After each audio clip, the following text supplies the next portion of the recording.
Voltamos, Brasil! Saímos daqueles chinelos lindos do artesanato lá da Andréa Bassan e agora nós estamos nessa mesa divina, poderosa do Flávio Isaías, viu, gente? Olha, Bolos Caseiros Três Marias, que é um sucesso, olha, lindíssima mesa, para receber o doutor Lucas Ferreira, médico integrativo, com foco em qualidade de vida, emagrecimento e performance. Bem-vindo, tudo bom? Obrigado. Obrigado pelo convite, é um prazer. Bom ter você aqui, doutor. Vamos falar um pouquinho, vou falar um pouquinho só para vocês terem algumas informações, tá, gente? Olha só. O aumento na prevalência da obesidade mundial nos últimos 40 anos é preocupante, não seria diferente no Brasil. Até porque nós ultrapassamos os Estados Unidos, que era o primeiro país, nós ultrapassamos, principalmente com as crianças, obesidade mórbida, tá? Ultrapassamos os Estados Unidos. Isso para os médicos e para todos nós é assustador. E, ao mesmo tempo, né, que esse crescimento é evidente nos adultos. Hoje nós temos uma crescente entre adolescentes e crianças. Podemos considerar, então, a obesidade uma epidemia, doutor? Sem dúvida. Hoje, de doenças crônicas, a obesidade é quase que a mais prevalente, né? Prevalente é o número de casos no mundo. Então, é um problema de saúde pública muito importante, porque isso compromete a qualidade de vida do indivíduo a longo prazo e é uma doença crônica, que não tem cura, tem controle. A gente consegue controlar, mas cura a gente não tem, igual pressão alta, diabetes, essas outras doenças. É na genética? Como que acontece, principalmente por esse número assustador de as nossas crianças estarem assim, ou são os costumes também? Começam um pouco... A principal, existem causas genéticas, a gente até viu na notícia aí de uma criança, mas a principal causa é causa comportamental, alteração de hábitos alimentares e sedentarismo. Por isso que nos últimos 2 anos, durante a pandemia, a gente aumentou em quase 70% no Brasil 70%? o número de casos de obesidade. Muita coisa, 70%. As pessoas ficaram mais em casa, sem praticar atividade física, comendo mais, ansiedade também. Bom, nós ainda, vamos lá, nós ainda estamos numa pandemia, a gente não pode falar que acabou, amenizou, tanto que já está a 5ª dose de vacina aí, né, para as pessoas tomarem vacina, né, a gente tentar ter o controle dessa pandemia, mas a pandemia a gente fica assustado agora vendo que a China já está com 250 mil leitos já, e isso está deixando todo o mundo novamente assustado, preocupado com isso. E a minha pergunta é, desses 70% de aumento que teve no início da pandemia, no meio da pandemia, né? Agora que está mais amenizado, caiu esse número? Reduziu? Porque esses estudos, esses dados são feitos anualmente, né? Então, de 2019, de 19 para 21 teve aumento. Aí agora a gente não sabe ainda de 2022, que deve sair só ano que vem. Né? Deve ter diminuído um pouco, mas ainda assim é alarmante. Mais de 50% da população brasileira está acima do peso. Mais de 50%? Mais de 50%.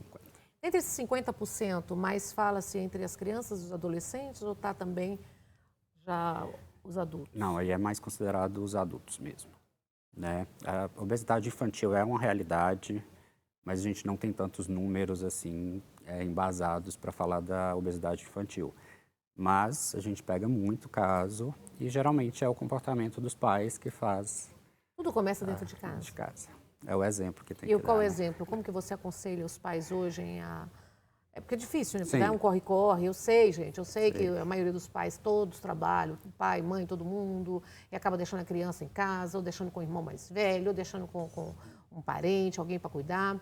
E aí acaba aquela coisa, né? Descasca menos, desenrola mais, e aí está invertendo a situação do que teria que ser o perfeito. Natural. Eu sempre oriento os pais a ter em casa, no armário, na despensa, as coisas que a criança pode comer. Porque se realmente tiver o que não pode, a hora que não está em casa, está com outra pessoa, abre o armário e vai. Não só para a criança, obviamente é mais difícil, mas para os adultos também que têm compulsão alimentar, eu falo, olha, só vai voltar do mercado com o que está na dieta. E nunca vai para o mercado quando você está com fome. Com fome. A gente compra tudo. Tudo fica mais apetitoso aos olhos. Parece que tudo aos olhos cresce. E para você, como tratar a obesidade hoje? Como que vocês médicos, qual o olhar clínico hoje para a obesidade? A gente já sabe que a obesidade é uma doença multifatorial. Não existe um fator. O genético é um deles, mas principalmente comportamental. Então, o ideal é a gente conseguir fazer com que haja o acompanhamento médico. Hoje a gente tem medicações específicas para emagrecimento. Obviamente, nem todo mundo vai precisar, Mas a gente tem medicações bem seguras aí, novas, inclusive vai chegar mais algumas, mas principalmente ajustar a atividade física, o estilo de vida, uma alimentação mais saudável. Quando a gente faz essa união desses 3 profissionais, essa equipe multidisciplinar, a gente consegue bons resultados, não só na perda, mas principalmente na manutenção. Como que é esse processo da chegada até você, do encaminhamento, dos exames? Geralmente os pacientes chegam primeiro no profissional médico, muitas vezes sem orientação de dieta e treino, a gente faz uma anamnese completa para saber a história de vida da pessoa, faz o aconselhamento.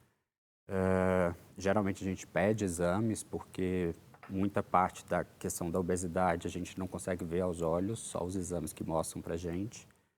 E aí, geralmente, eu indico fazer uma atividade física, e a gente tem um personal, geralmente fica mais prático, né, quando você sabe como fazer, porque muitas vezes as pessoas vão para a academia e não sabem como treinar. Aí não vem resultado e ficam desestimuladas. E a nutrição prepara toda a questão do cardápio, e é muito importante que o cardápio seja viável, porque muitas vezes passam-se dietas muito restritivas e tudo que a pessoa vai conseguir seguir por um período muito curto. O que você pensa a respeito dessas dietas? Porque a gente acabou criando hábitos horríveis, né? Sim. De ficar vendo... A internet é uma maravilha, mas, por outro lado, é um perigo também, né? Porque você fica vendo dietas que funcionam, dietas disso, dieta da estrela, dieta de não sei quem, dia inteiro de chá, dia inteiro de jaca. Eu já vi tanto tipo de coisa das pessoas escrevendo. E isso é muito preocupante, né? Porque cada pessoa é única, você tem que examinar, fazer todos os primeiros exames para saber como que está a sua saúde, o que você tem, o que você pode. Sim. Né? Fala de fruta. Sim, come fruta, aí come aquele monte de fruta. Fruta tem frutose, né? Aqui é açúcar do mesmo jeito. Isso. Tem que ser tudo controlado.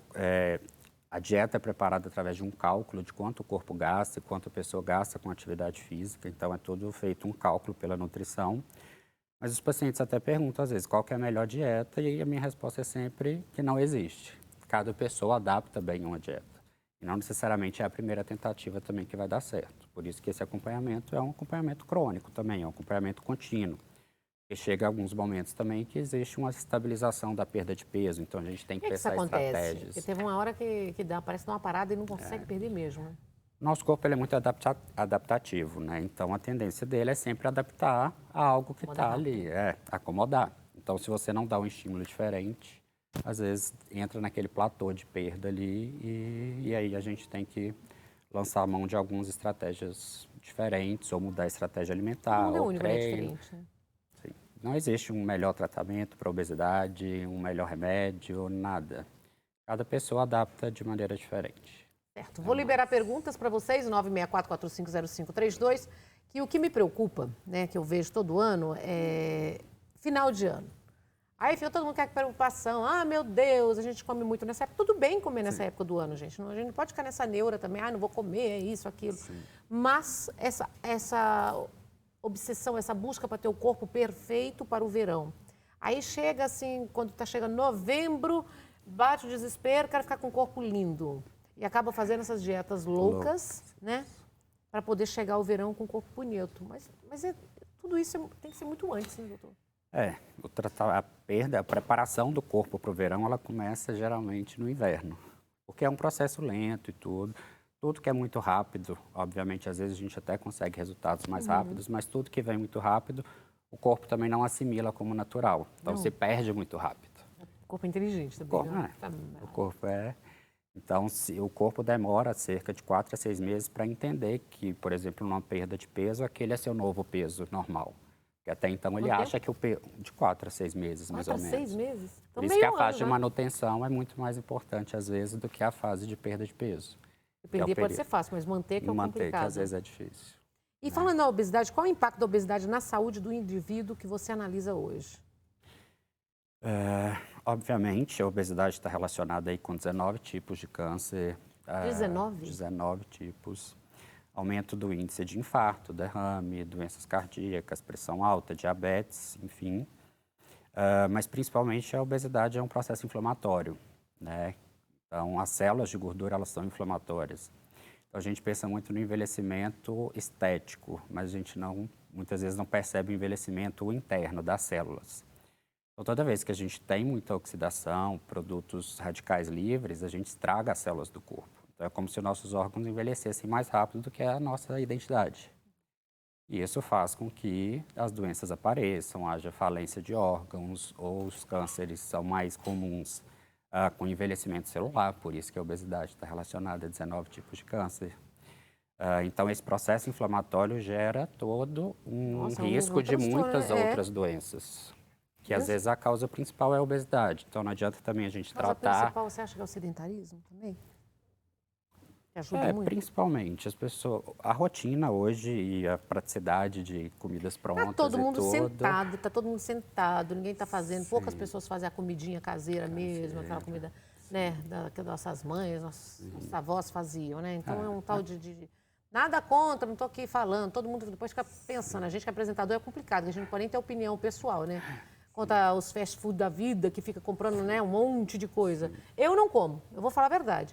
Se eu comer isso, se eu tiver que comer, eu como isso uma vez na vida, eu tô na morte. Entendeu? Eu sou adepta, como arroz e feijão todo dia, gente. Todo dia eu almoço para vir para cá. Eu como arroz e feijão. Não, o que você gosta? Arroz, feijão, gosto de frango, gosto de tomate, gosto de salada. Mas para mim é fundamental. As pessoas, antigamente, toda hora para mim vocês inventam uma coisa, os médicos, né? Arroz, feijão, arroz não é bom, arroz, feijão. Aí depois, comida do brasileiro.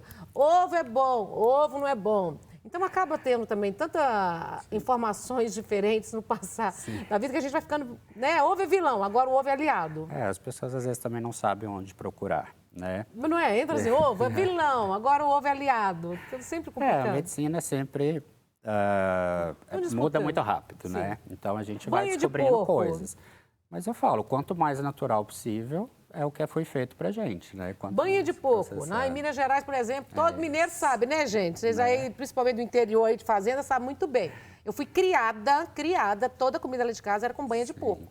Entendeu? A comida. Aí falaram, nossa, Nani, você comia banho de porco. Sim, almoço e jantar. A vida inteira, como eu morava em Minas Gerais, é com banho de porco. E todos meus parentes que estão lá em Minas Gerais, lá em Galiléia, em São Geraldo do Baxi, todo mundo lá, que tem fazenda lá, que tem sítio, todo mundo continua tudo igual. Minha tia morreu ano passado, com 114 anos. Comia banho de porco. Eu também sou mineiro. Você é mineiro também? Então também. Você está sabendo direitinho. Sei. O povo lá em Minas é assim, não é? Sim. E acaba que o nosso corpo ele se adapta muito melhor, ele consegue metabolizar melhor a gordura do animal do que a do vegetal. Aí, tá vendo? Já mudou, aí agora já é aliado. Sim. Não que seja um aliado, não é aliado, mas ele é menos melhor prejudicial do que os óleos vegetais, isso. Tem uns óleos aí, então eu não vou falar marca nada disso, não vamos entrar em briga nenhuma não, mas tem uns aí que já estão contraindicados para a saúde. Sim, Os óleos dos aí vegetais o outro é mais comum, soja, girassol, a gente já sabe que não é a melhor alternativa, né? É o melhor, hein? De vegetal, só é o azeite extra virgem mesmo, né? Que seria o único mas é que esse preço também, doutor, aí também está complicado. Sim, a gente tem que falar, esse é o problema, né? Aí a gente tem que falar de uma realidade social, uma realidade financeira do país que nós vivemos. A gente não ganha bem, a maioria das pessoas não ganham bem. O salário que a gente ganha, mal dá para alimentar a família. Se você tem um filho, se você tem dois na escola, em tudo, fica tudo muito apertado, o dinheiro está escasso, né? E aí, tudo bem, a gente sabe que a saúde, o controle da saúde é tudo, mas é caro, a realidade é caro. Mas é porque também nós brasileiros fomos acostumados a colocar muito óleo para cozinhar. Então, hoje a gente tem as panelas antiaderentes e tudo, e a gente tem que lembrar que o óleo é muito calórico. Então, quanto menos se usar, muito melhor. Então, um vidro de azeite numa casa com 4 pessoas dá para durar mais de um mês.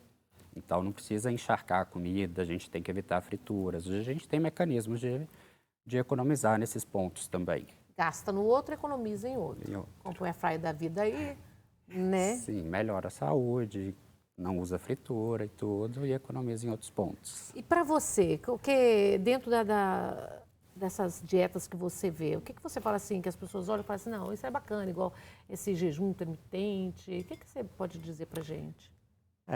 Jejum intermitente é uma dieta relativamente com estudos novos. Eu só perguntei porque falam que não tem problema. Sim, eu também não vejo o problema, mas é o que eu falei, o corpo adapta muito fácil. Então, também você manter um jejum intermitente por muito tempo, talvez você não consiga atingir seu objetivo. Se seu objetivo é manutenção de peso, talvez seja interessante. Então, como a gente sabe hoje que a obesidade está muito relacionada com a alteração de um hormônio que chama insulina, que é a resistência insulínica, e a insulina sobe toda vez que a gente come doce. Então, uma dieta com menos açúcar e menos carboidrato geralmente dá mais resultado em pacientes obesos. A gente consegue gerar menos esse processo inflamatório e menos acúmulo de gordura. Mas também nem todo mundo adapta. E a gente tem que entender também que o carboidrato é o alimento mais barato que tem na mesa do brasileiro também. Então tem a questão da realidade de cada paciente que a gente tem que fazer adaptação. Não adianta a gente ter um padrãozinho ali e dar para todo mundo. Não é a realidade para todo mundo também. Tem que encaixar no bolso, no paladar, em tudo na vida do indivíduo. Doutor Lucas, e essa coisa do café da manhã? E o pãozinho tradicional nosso. Gente, a gente, na verdade, olha, eu não sou dessas dietas, tudo não, mas eu estou falando assim, de informação mesmo pelos médicos. Quando a gente acorda, deveria pelo menos tomar um copão de água, dar um tempo, não comer nada doce, principalmente o pão. Estou falando o pão, esse pão tradicional branco aí, né, o francesinho que todo mundo fala. Quando você acorda, você já comeu um pão daquele ali, você ingere automaticamente um mundo de açúcar. O seu corpo, que você está 6 a 8 horas dormindo, quando você come um pão pensando que você está comendo um pão, você não está comendo um pão, você está comendo não sei quantas colheres de açúcar. Ingeriu, o corpo reconheceu, ele vai jogar o quê? Vai jogar insulina para combater o açúcar. E isso engorda também, o excesso de insulina jogado no corpo também pela manhã. A insulina, ela controla o açúcar no sangue, então é um hormônio bom, só que em excesso, ela tira o açúcar e joga dentro da célula. E a cada 3 moléculas de açúcar formam de gordura. Então, quanto mais insulina, mais se engorda. Não deveria esperar só, pelo menos, de 1 a 2 horas? Tomar uma água ou comer uma... Pode comer até uma fruta ou comer um ovo, alguma coisa assim, mas... O ideal seria dar preferência pelos carboidratos que estimulam menos a insulina. Então, os integrais, comer os açúcares, né, de manhã. Então, os alimentos integrais vamos fazer assim, são um cafezinho aqui, nós vamos mostrar para vocês as nossas mensagens de fim de ano da Rede Brasil de televisão, para você que acompanha a gente com tanto carinho, tanto amor o ano todo. Enquanto isso, eu vou tomar um cafezinho aqui, ó, sem açúcar, viu? Que você tenha um ano abençoado, um Natal mágico, tá? Com muito amor, alegria. E para o ano novo, o ano que está começando 2023, que você tenha o melhor ano da sua vida, com muita saúde, paz, alegria. Um Natal abençoado para toda a família brasileira. Que Deus abençoe, que a luz do Espírito Santo esteja sobre toda a família brasileira. Esse próximo ano venha cheio de uma vontade, de uma esperança, de sermos pessoas melhores, de sermos pessoas que se amem mais e que queiram a paz. Feliz Natal, minha gente! Natal cheio de alegria, esperança, paz no coração. Eu espero, ficaria muito feliz realmente se a gente parasse este ano de 2023 de destruir a floresta amazônica. Por isso que eu tenho esperança, porque o Natal tem que ter criança.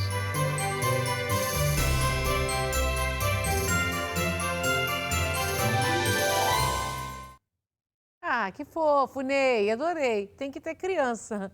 Adorei, né? Sim. Que vem os filhos, que vem os netos, né, para agregar a alegria da casa. Doutor, vamos voltar. O que nós não falamos ainda que é muito importante para a gente alertar dentro? Você como médico integrativo, com foco em qualidade, emagrecimento, saúde. Eu acho que esses pilares, principalmente, eu foco muito isso com os pacientes, né? Cerca de 80% do processo de emagrecimento é o paciente conseguir casar a dieta com o treino. Então, assim, a pessoa que gosta de comer mais ou que sai mais da dieta tem que treinar mais. É uma balança quase, né? Então, a gente tem que tentar equilibrar ao máximo isso. E a parte médica entra como direcionamento. Existem algumas doenças que estimulam o ganho de peso ou doenças genéticas que estão relacionadas com obesidade que a gente faz toda essa investigação. Tireoide está relacionado, a gente tem descoberto novas mutações genéticas que estão relacionadas com a obesidade em si, mesmo a pessoa fazendo dieta e atividade física, ganha peso.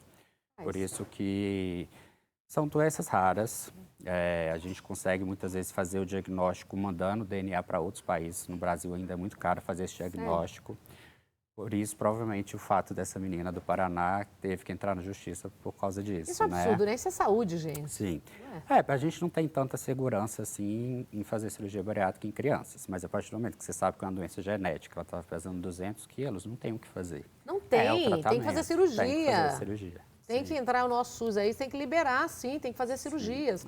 Por exemplo, a cirurgia bariátrica, ela ainda é difícil ainda para conseguir as pessoas fazerem pelo SUS? Quanto tempo que está... Você sabe mais ou menos a demora para conseguir fazer uma cirurgia? Porque antes estava demorando 2 anos. Para você ter ideia, por plano de saúde, geralmente eles pedem acompanhamento por 2 anos para liberar a cirurgia. Pelo SUS, com certeza, deve estar o dobro do que isso. Obviamente, São Paulo é um gente, aí pouquinho eu mais falo, né? evoluído. É saúde, tem que esperar esse tempo todo. Tem que esperar, A infelizmente. saúde não pode esperar tanto Sim. tempo. Deveria ter uma liminar, né? A pessoa deveria estar com um problema de saúde, está afetando a saúde, deveria estar com uma liminar logo e já liberar. A prioridade que se dá na fila são as pessoas que têm, além da obesidade, outras doenças associadas que aumentam o risco de morte ou outras doenças, né? Esses têm prioridade. Mas hoje, com a tecnologia que a gente tem de medicação, estilo de vida e tudo, a gente vê que não precisa tanto assim indicar a cirurgia bariátrica. Né? Existe uma procura muito grande, porque as pessoas também querem mais rápido. Né? Então, existe uma procura grande. Mas a grande maioria dos meus pacientes no consultório, a gente consegue com mudança do mindset, do estilo de vida. Tem que entender, porque inclusive depois da bariátrica, se você não tomar cuidado, existe o risco de ganhar peso novamente. Ganha peso, sim. Tem pacientes que já fizeram cirurgia bariátrica 2, 3 vezes. Eu tive uma amiga que fez 3 vezes e depois ela ficou muito, aumentou, virou quase alcoólatra. E quando você faz É sério, sabe por quê? É sério, a informação é científica. Quando a pessoa faz a bariátrica, ele tenta absorver o que ele não consegue absorver de alimento, porque o estômago está reduzido, com o açúcar da bebida. Sim. Que é menor, porque faz xixi, vai eliminando e vai absorvendo esses açúcares, isso vai alimentando o corpo. Então, a pessoa, muitos casos, eu já vi, estou falando que eu já vi, de pessoas que ficaram muito dependentes da bebida alcoólica. E é uma caloria vazia. É uma caloria que vazia, não tem mas que vai nutriente, absorvendo, não tem né? nada. Mas para o corpo ele entende como Não é? está ali suprindo a necessidade calórica. Gente, olha como que é. Por isso estou falando. E outra coisa, a pessoa que faz a bariátrica também, antes de fazer uma bariátrica, a gente deveria pelo menos ficar uns 6 meses, de 1 ano a 6 meses, acompanhando o lado emocional. Sim. Tem que fazer, porque não adianta fazer uma bariátrica se você não tiver um acompanhamento clínico depois, principalmente psicológico. Mas esse é um dos critérios para autorizar a cirurgia bariátrica, que haja consultas com nutricionista e psicólogo antes do processo da bariátrica. E depois, é obrigatório, muito importante. Isso. E a manutenção a gente sempre orienta. Mas já para autorizar tem que ter um número específico, né, de consultas, que aí varia um pouco. Mas eu sempre oriento também o paciente, porque o lado emocional hoje a gente... Mas, doutor Lucas, uma coisa muito importante para falar, gente, eu estou falando porque eu tenho amigos, tá, que passaram por esse procedimento aí. Eu tive um amigo também que agora ficou, de repente estava doente agora por falta das vitaminas. Então, tem que lembrar que depois que faz também, você tem que fazer os suplementos alimentares aí, né, as vitamínicas, os suplementos vitamínicos, porque o corpo fica deficiente. Isso, por 2 motivos. Primeiro, porque reduz o tamanho do estômago, Sim. Então a pessoa come menos. E a grande maioria das cirurgias bariátricas a gente chama de bypass gástrico, que ele não passa, na verdade, o alimento por uma porção do nosso intestino que é responsável por absorção de vitaminas. Então, como pula essa parte, começa a fazer deficiência de vitaminas. Então, a gente tem que fazer suplementação e isso é contínuo também. Tem que fazer.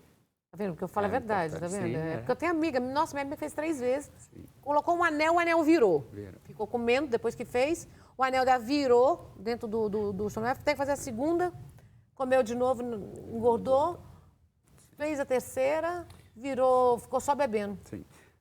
Isso é uma alta sabotagem, É uma sabotagem, né? principalmente. É o emocional, por isso que eu falo, o emocional, quem faz uma bariátrica, a gente tem que ter um acompanhamento psicológico, sim. Sim.